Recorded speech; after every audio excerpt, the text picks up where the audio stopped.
gave you everything, and now you want me to go cast the nets too? And then you're going to rejoice about how many's been saved when you ain't done nothing?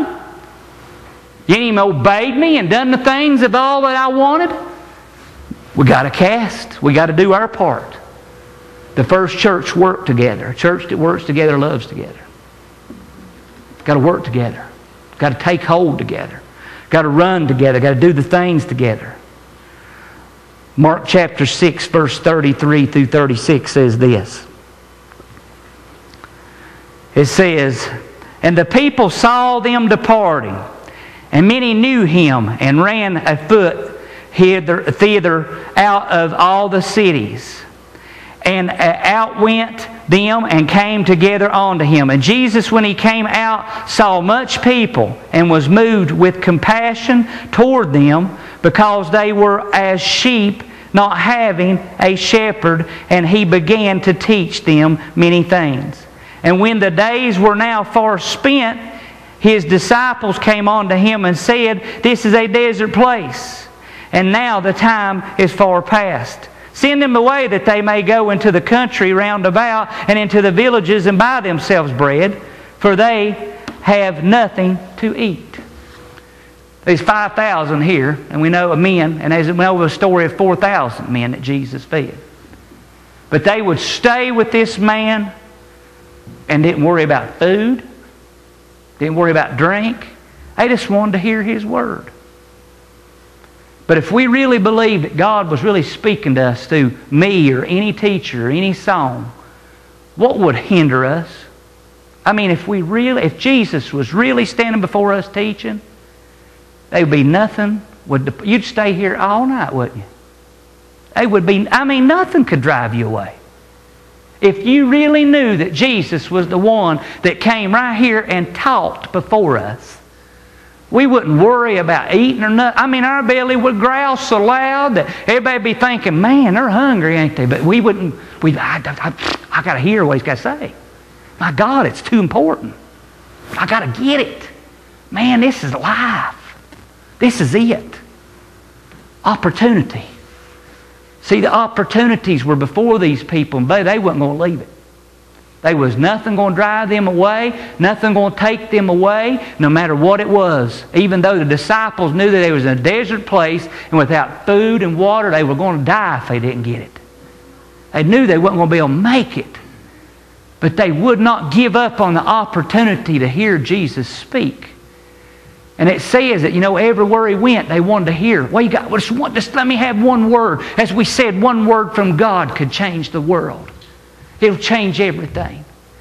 But we're too busy with our mind running to and fro, thinking about, well, golly, tomorrow I got this, and next week I got that, and wow, I got all these papers due, and I got to check on this one, I got to do that. And then we don't have time for the Word to do anything. Opportunities are before us every time we come together. Every day of our life, opportunities are all around us. And God is saying, when you're going to recognize it, why do you pay too much attention to the carnal for? Why do you think it's not me, it's speaking? When you got all the proof in the world that there is no way that dumb preacher man up here could hit what he hit. There's no way I could guess the things that happened. Now, how could I guess the way that went unfolded? There ain't no way I could guess that. It had to be God. Now, why won't we grab a hold of what He's saying now and say, I am going to believe that this is God, and I'll do whatever I have to do, because I know really deep down in your heart you really want to be glorifying God. I know you do. I know deep down in your heart you really want to become everything He wants to become. You want to make it to heaven. You want to glorify God. I know you all want to see this vision come true. I know you want to see the powers of God manifested. I know, or you wouldn't be here. It's just a simple fact that you're losing a little warfare and you're not grabbing hold of the net.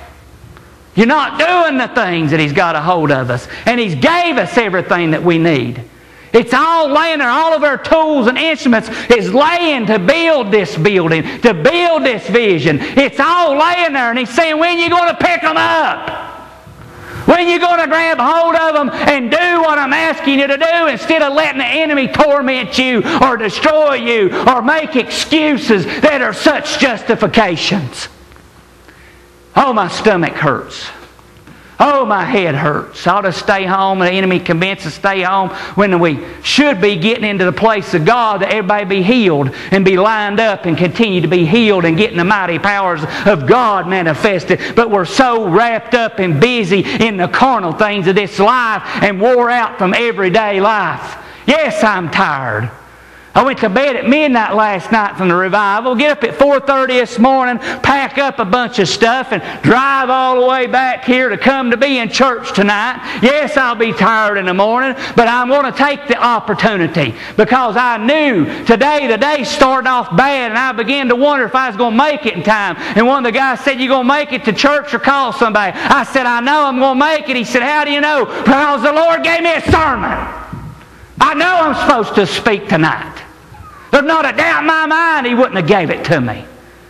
I know I'm going to make it.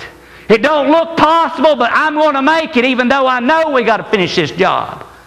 And buddy, I made it. I trusted and I did it and I went forward. But are we grabbing the nets? Are we grabbing the tools? Are we grabbing everything He's given us and taking it forward? Or are we letting everything else take us apart? And I'm going to bring up some things here in just a minute after I read the next scripture in Proverbs 29:17.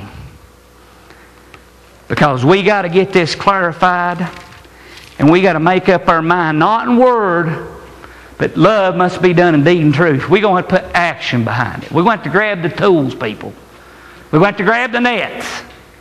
And we're going to have to cast them where Jesus says cast them. We're going to have to do what He said.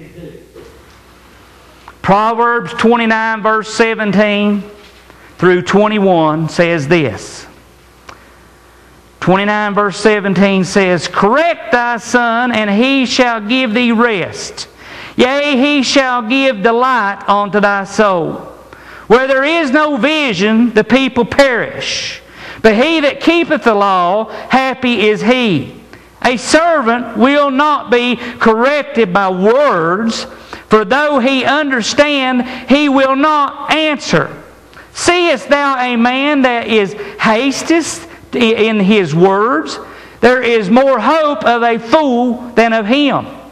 He that deceitfully bringeth up his servant from a child shall have him become his son at the length." First, you can't do it by words. Words ain't going to accomplish vision. Vision God will give you. He'll give you direction. He'll give you the thing. Vision was given to Peter. Cast nets on right side of boat. Now he had to take action. Now Jesus didn't pick the nets up and throw them. He just told him what to do. That's all He did. And then afterwards He said, "You want to catch men? Come on." And Peter had to once again do. Now, what is the vision of this church? Can anybody tell me that? Can anybody tell me what the vision is of this church? See it full? See what? Catching men. Anyone else?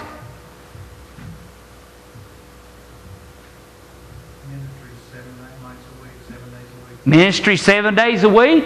Seeing the gifts used. Do what now? Seeing the gifts used. Yes, seeing the gifts used. That's a mighty lot of things already. But do you believe in the vision? Do you really believe it's going to come true? Do you really think it's going to? Words ain't going to cut it. Just saying it, man, it's going to be full. And keep saying that week after week, every Sunday, week after week, Sunday after Sunday. Eventually, the enemy is going to get in eventually you're going to say, it ain't going to happen. Just ain't going to happen. We got to grab the net and put it on the right side of the boat and cast it out. We got to become doers of the vision. We